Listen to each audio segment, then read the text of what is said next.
Okay, we're going to go ahead and get started. This is managing a gigantic multi-site installation and surviving to tell the tale. I bring to you Mike Richwalski. Very good. Thank you, Brian. So first, some really quick housekeeping things before we get going. This session is being kind of co-presented to everybody with the HighEdWeb Association. So you may have seen the banner on the way in. It's kind of a reminder that, hey, the HighEdWeb conference is coming up in October in Hartford. There's pins and information out there, as well as I think kind of a thing in your bag. So great conference, been there a ton of times. You should definitely check it out. So that's number one. Number two, I like to learn new things by just going ahead and doing them. So I always wanted to know how to make stickers. So I made stickers up here. Grab one on the way out, help yourself. If there's any left, I'll throw them out at the table. I always wondered how they're made, and I did it. So it's pretty cool. Have a sticker. We are going to talk about a lot of stuff today, so I'm going to hit the road here. So my name is Mike. I've worked in higher ed almost 20 years. I'm currently not in higher ed. I'm doing now consulting and hosting and some other things, but I have lived the fight a long time. Most recently, was the executive director of marketing and creative services at Carroll University in Cleveland, Ohio. I've also worked in the past at Allegheny College and Duquesne University down in Pittsburgh. That's my Twitter and my blog there. I have a slide. If you want to download the slide, the URL is up here. It's also at the end of the show. We can take a look at them. So during the talk today, I want to highlight kind of the major takeaways, the major keys of the talk today. So when you see our friend here pop up, that's a major key to pay attention when you see DJ Khaled show up. So let's go. As in getting ready for this talk and really thinking about my time in WordPress and everything that I've done, I really went way back to the beginning, to 2010 when I arrived at Carroll. And at that time, it was the Wild West. In 2010, believe it or not, there was no content management system. There was no central CMS. There was no real centralized control of web and web content. And most everybody used Dreamweaver templates in 2010. And to add fun to that, everybody had different versions of Dreamweaver. Some people had Dreamweaver Creative Cloud. Some people still had Dreamweaver MX, if you remember that. So all over the place. So was it bad? Yes, it was. That was a nightmare because someone would call and say, hey, I need to make a change to this template. I need to add a menu item. Okay. And we really suffered through it. So we hit the ground running. We went to start with the baby steps. We did a full CMS, an evaluation and research process, coupled with an entire redesign process. We needed it. We also moved hosting early on because we hosted internally on an old IIS server that went down all the time. And I didn't always know about it, even as kind of the web person. It would go down. I didn't have access to all the monitoring tools that they did. We didn't have apps like we have now. We've got a great app now called Vigil in the App Store. It pings me, and I know my site's down before really anybody else. But I didn't have those tools. So I will give you one guess as to who always knew first that the website was down. No. Yes. And I would get the call or the text.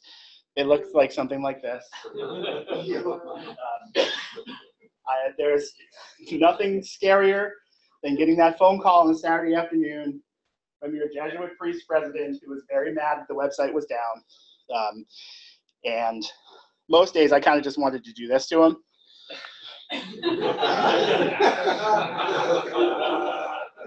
I never did. I liked working with him. So we took that and we moved to a beefy new machine at Rackspace. It had 4 gigs of RAM. This thing was really fast, and it stayed up pretty well compared to our IIS machine. We had Apache, we had PHP, we had SQL. It was managed. So I just really didn't have to worry about it very much. Down the road later on, we added SSL to it, and that in itself was a whole process if you've done that back in the day. So we moved. Now, I thought at that point, any problem that came up, any challenge as an army of one, I could solve it myself. I think some of us, think that way. I knew WordPress. I'm a pretty smart guy. That's definitely not the case. So it's our first major key. You can't solve every challenge on your own. And I learned this, the hard way. I thought I could do everything myself. I can't. Sometimes you have to look outside for help. So for us, we did that a couple different ways. We found that we could reduce load on our network and serve files better, faster, and cheaper if all of our WordPress media that's uploaded by our users is stored and served out of Amazon S3. Just took a whole level of worry off my shoulders to do that. Serve fast, and I think, really for a couple bucks a month, it's worth that peace of mind. So there's a plugin we threw in there. It throws stuff up there. I don't have to worry about it, number one. The second issue that we ran into was transactional emails. So as we added users to our WordPress, they weren't getting their new account emails, their password reset emails. And part of it was because our server was at Rackspace in Texas, not on the John Carroll network. They were just getting lost in the ether or getting stopped at some point in the spam trail. So none of our stuff was going out, and our users were getting frustrated. So we looked. We now send all of our transactional email through SendGrid. It's just a third-party SMTP plugin or sender. There's a nice plugin if you want to use it. You want to hard code it, you can do that too. But it has made sure that all of our transactional emails reach the user. So that's new users, new sites being created, password changes, gravity form notifications. All of those things now get delivered 100%. You don't have to worry about them. I'm sorry, speaking of communications, people online can't hear you. Okay. So you need to just stay over towards the microphone. Sendgrid.com is the URL. Just messing. All right, I'll stay over here. Sorry. No worries. We also increased our staffing. So I texted him earlier, so I hope he's watching. Adam, what's up? He's in England. He helped us a ton in getting everything built and everything put together. And he was kind of our really first developer besides me to build out a ton of the site. So he, I think, came on in 2011 through 2016, just helped us so much, even remotely, 5 hours ahead. It was a huge help, and I couldn't have done any of it without him. So cheers, mate. Thank you very much. Secondarily, we brought on a content manager, someone who really, as we moved these sites from Dreamweaver into WordPress, went through and reviewed each site. So having somebody there with some technical ability to be able to look at a site, make sense of it, get it out there, worked great. So at that point, we had starting to have this new WordPress, new web server, emails were getting through, president's not calling me. It's like 2 seconds to take a deep breath and say, okay, we're okay. We're going to keep going. So here are a few slides about how we set up our WordPress. We did one giant multi-site.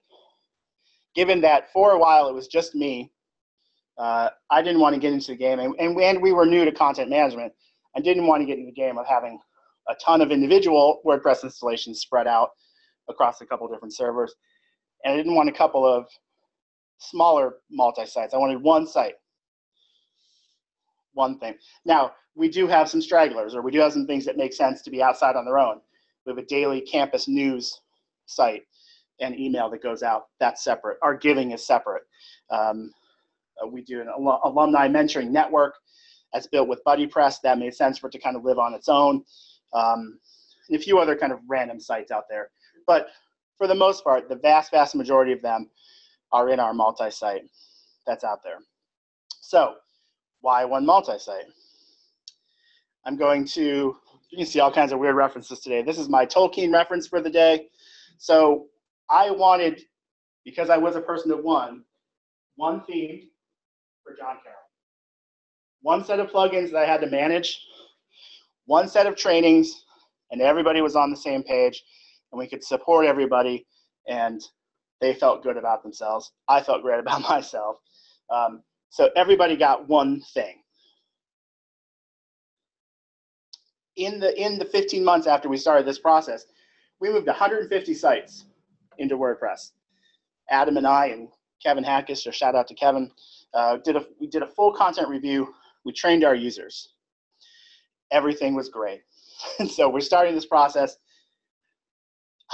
Take a deep breath. Everything's good.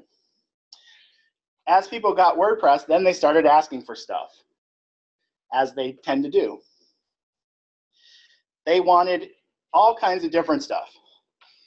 Some academic departments wanted a way to track faculty office hours. The Math and Computer Science department really wanted a way for us to display LaTeX stuff. Biology department wanted different list item icons. Come back to that one later. The alumni office decided, that they really like to have a WordPress site that was a directory of all alumni-owned businesses, categorized and organized across the country. Okay. And just, lots of smaller pieces of feedback that we got as people dug more and more into the site, got used to more and more using it and using WordPress, all the feedback came in.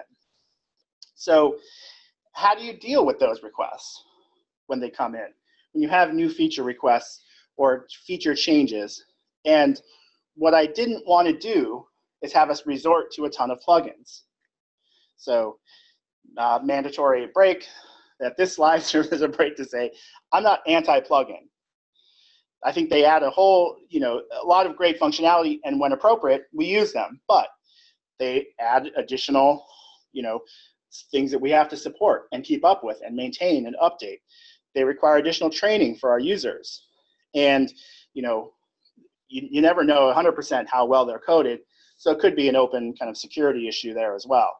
So not anti-plugin, but where appropriate, our mindset was, let's do it in theme as opposed to resorting to plugins. One thing even I forgot to mention is just the bloat of each plugin and the CSS and the JavaScript that is adding. Just adds more and more stuff. So, major key. We really use things as a review for the greater good. What made sense for the whole university as a whole? It's a little bit dark picture. Hot fuzz, greater good.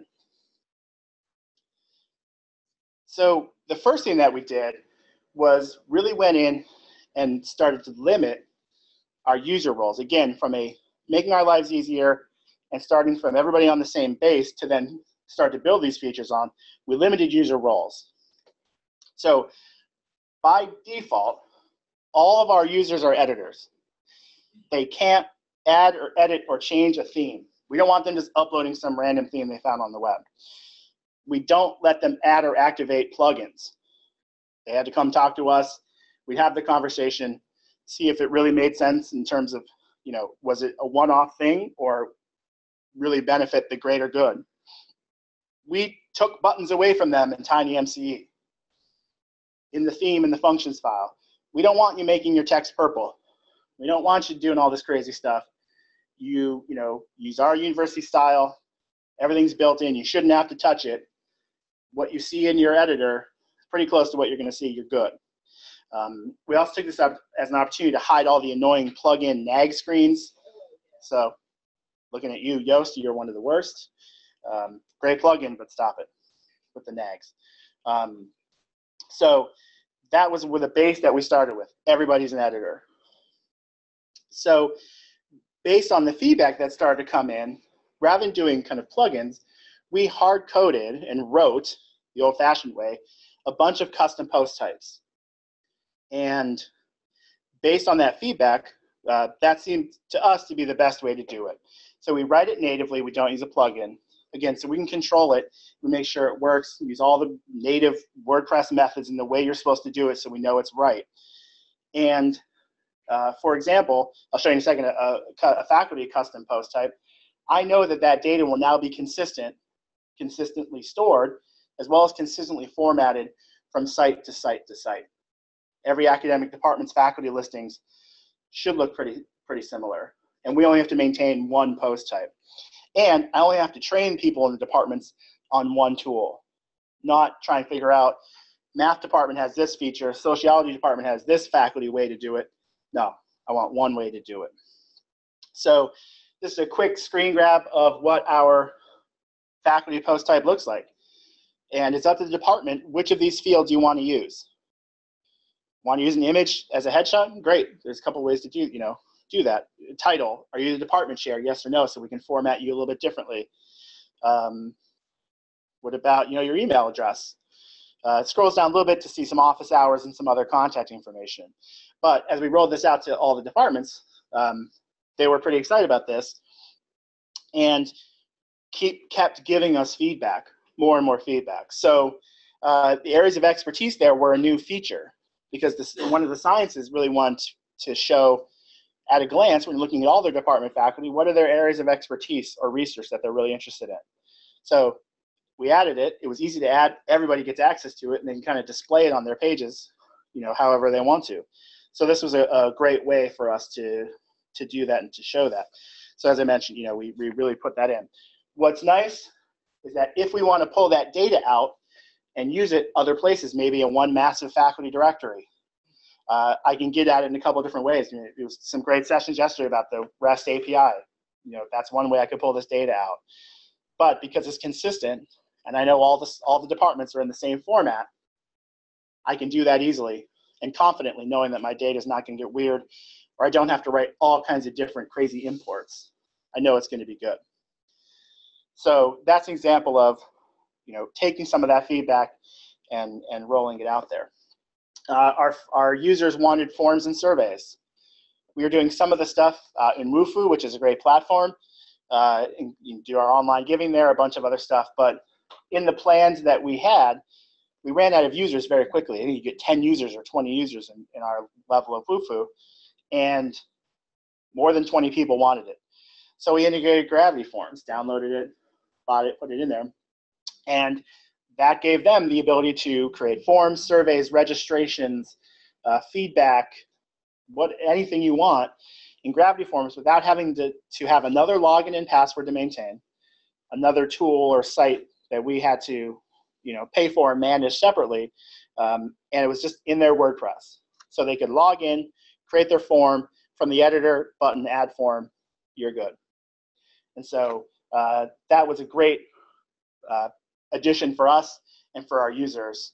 And I know now with the addition of SendGrid that we mentioned early on, that every time a notification, either to the user or to the person who made the form, gets sent, it's getting through. If you have your site at Amazon, at Flywheel, WP Engine, Rackspace, whatever, and you're sending transactional emails, I would highly recommend you look at a transactional mail service. SendGrid's super cheap, and there's a plugin that goes right into WordPress, so all your emails go through there. So the other huge thing for us was the addition of what we call the JCU options panel. So it was just a menu. The big menu of choices for us. This allowed us to make a lot of theme customizations without messing with the theme. A little confusing. I'll explain. I'll show you. So there are a bunch of variables and values for each site that can vary from site to site that we didn't want to hard code, and we didn't want to create a bunch of different templates or things for. So this includes things like number of news items on your department homepage. Do you want to change what your department news is called? Maybe you don't want math department news. You want math happenings. This is great. We have the placeholder in the theme. You can change it in our options panel. And again, based on user feedback, we even allowed people to choose the list item style button icon that they wanted. So our editors do not see this panel. Only us admins and super admins see this panel. We don't let them, we don't want them in there doing stuff. Okay. So I'm going to show this panel really quick so that you can see it. I'll log into our WordPress. Department preference, math. All right. So we are logging to math.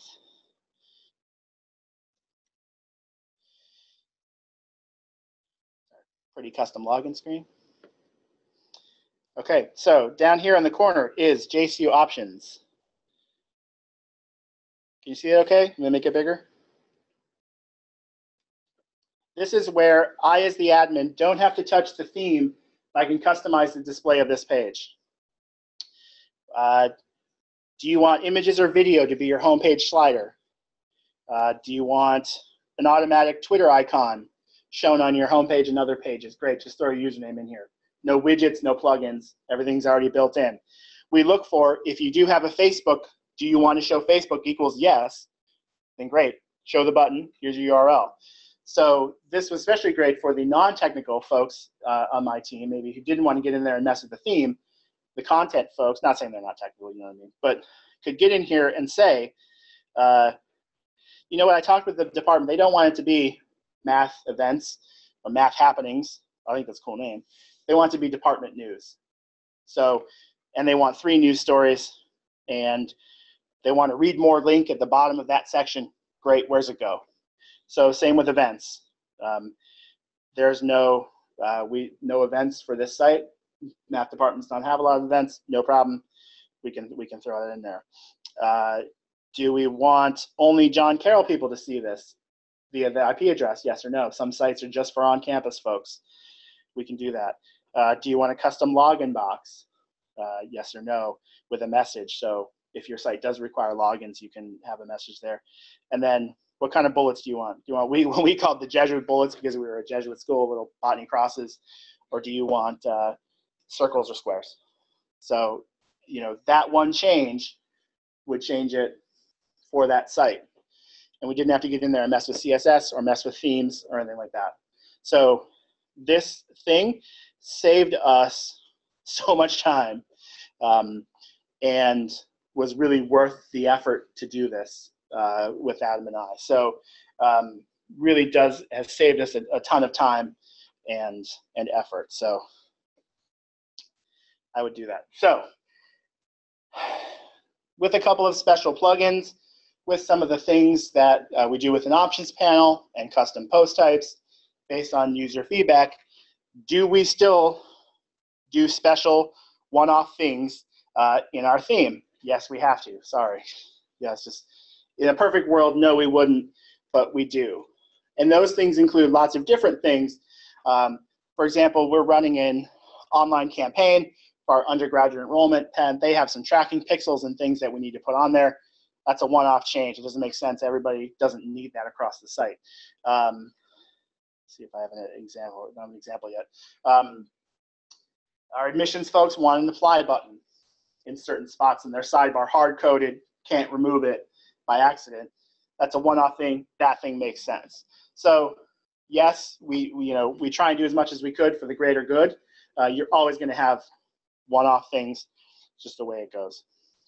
So we put all these things there, got our user feedback. Everything's rocking and rolling. You could stop and be like, all right, I feel good. Deep breath, little guided meditation. Take a chill.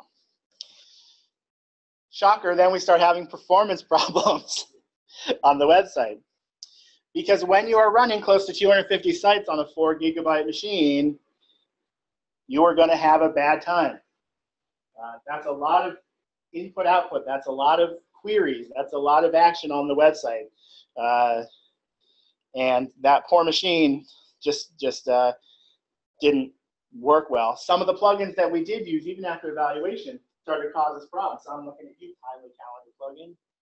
With your like weirdo thing that people can follow,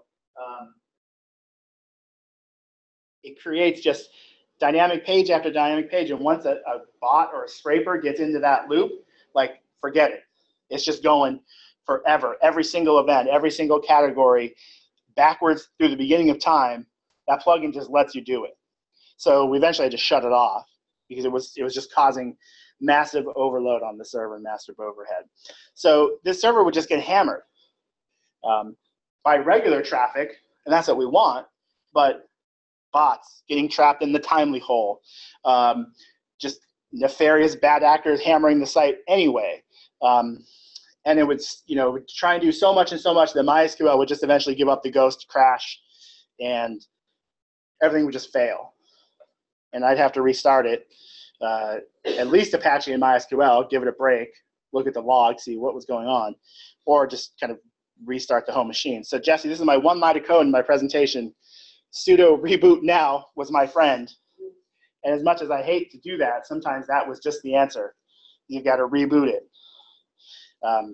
I love the Vigil app on your phone. What I didn't love is the 1:30 notifications that it had crashed, and I would get up, go find my laptop, see what was going on, and reboot it.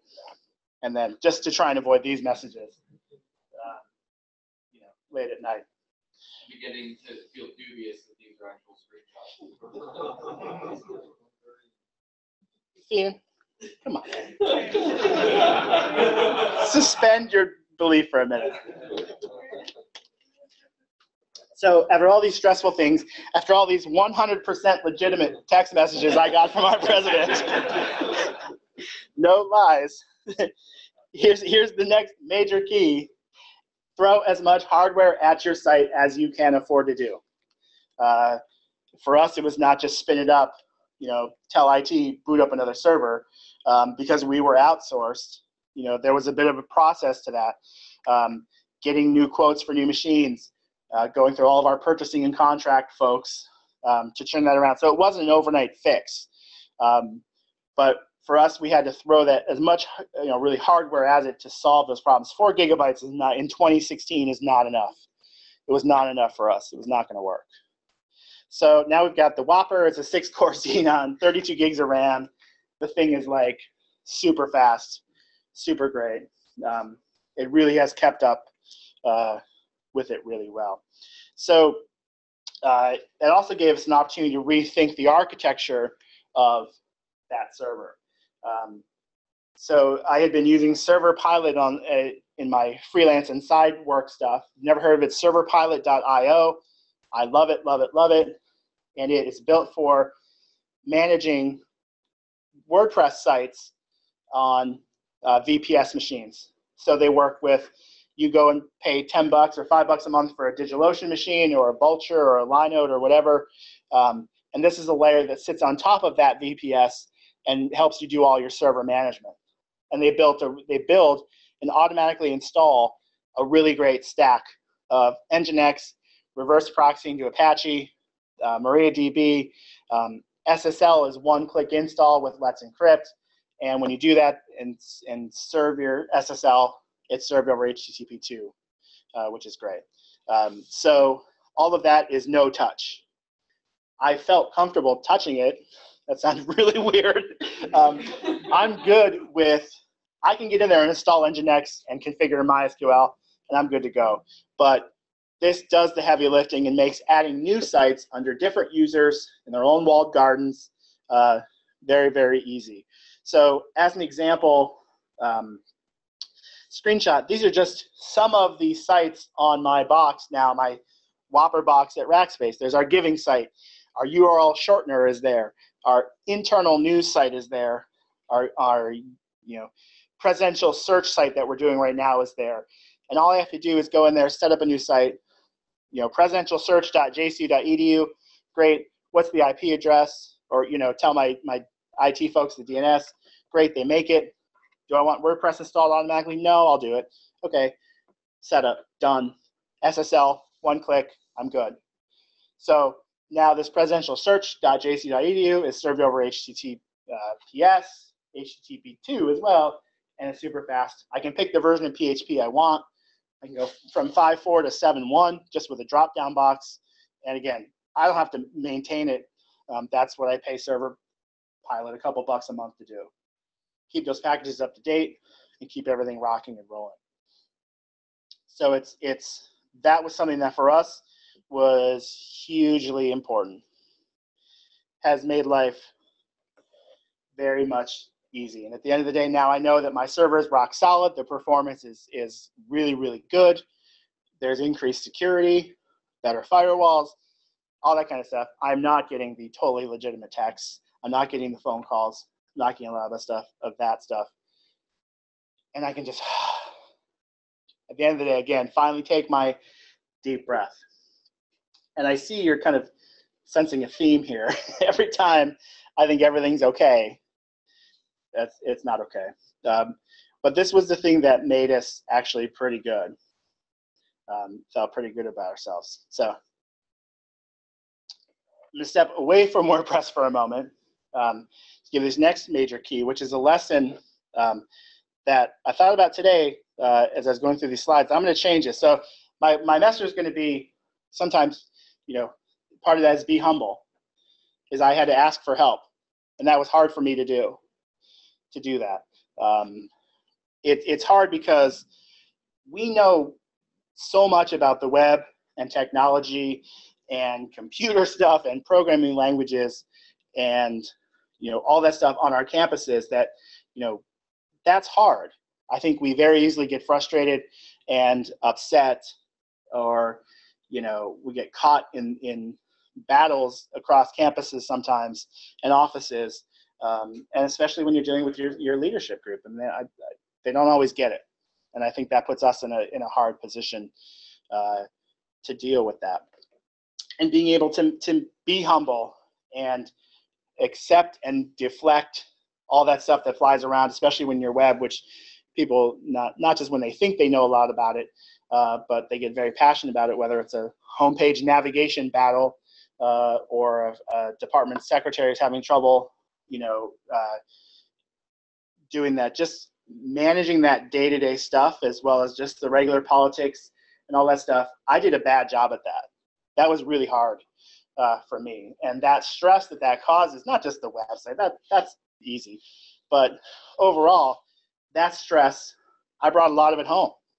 And that affects relationships at home and with your friends and family, and that's not cool. That sucks.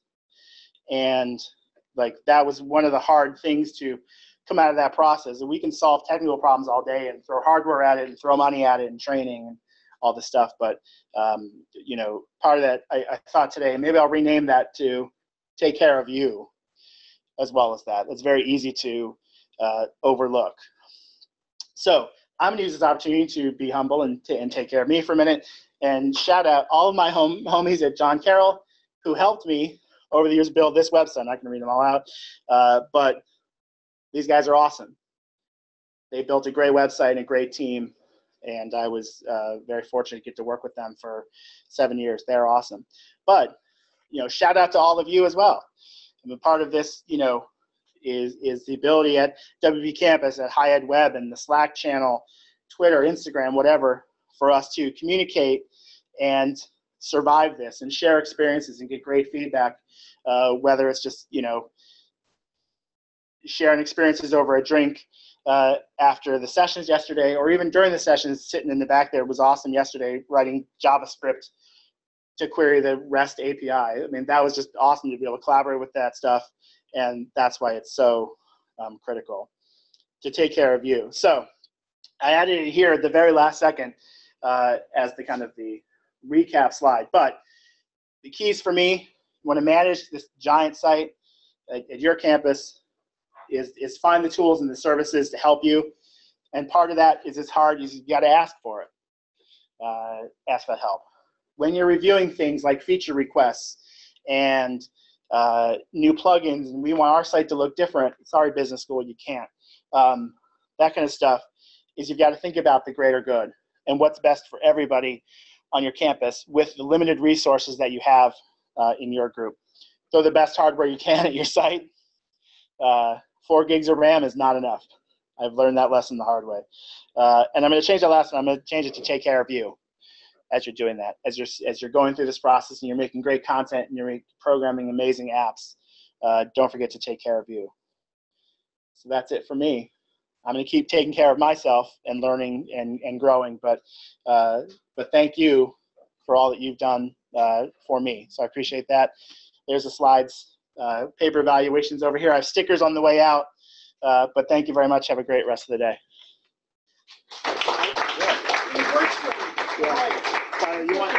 Yeah, we got a couple minutes if you want to talk specific questions. I'm happy to show you, walk through anything. You have to repeat them. Question over here. Yeah.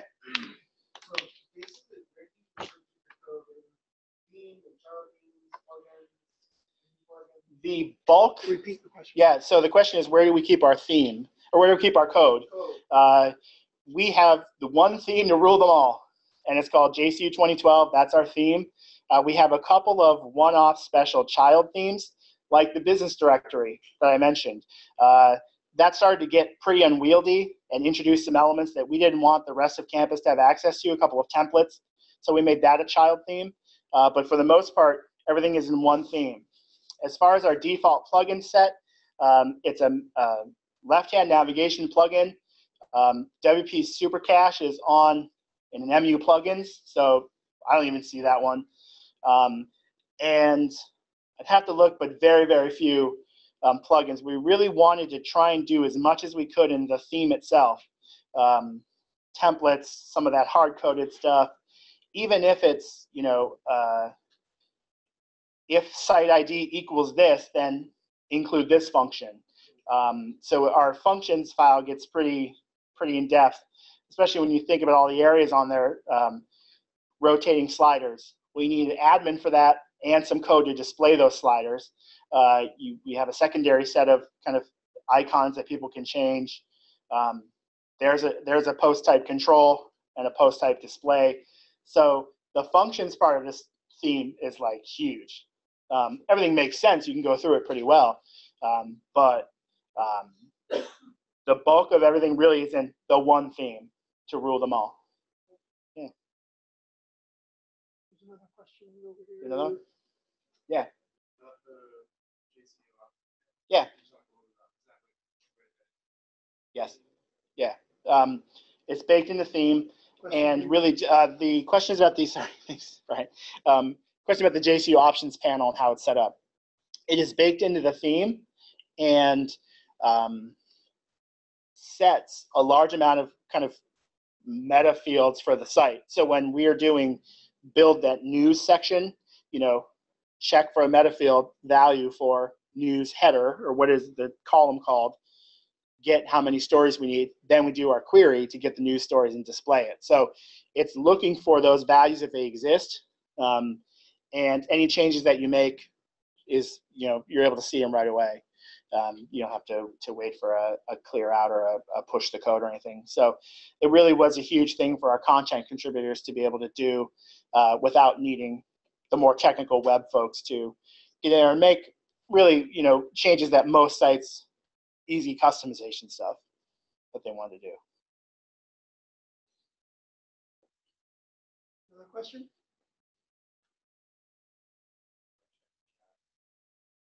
I don't want to. There's nothing. Okay. Nothing there? Nothing there. Okay. I was going to check it for real, but cool. Thanks everybody. There's some stickers here. Help yourself. I appreciate it. Thank you, Mike.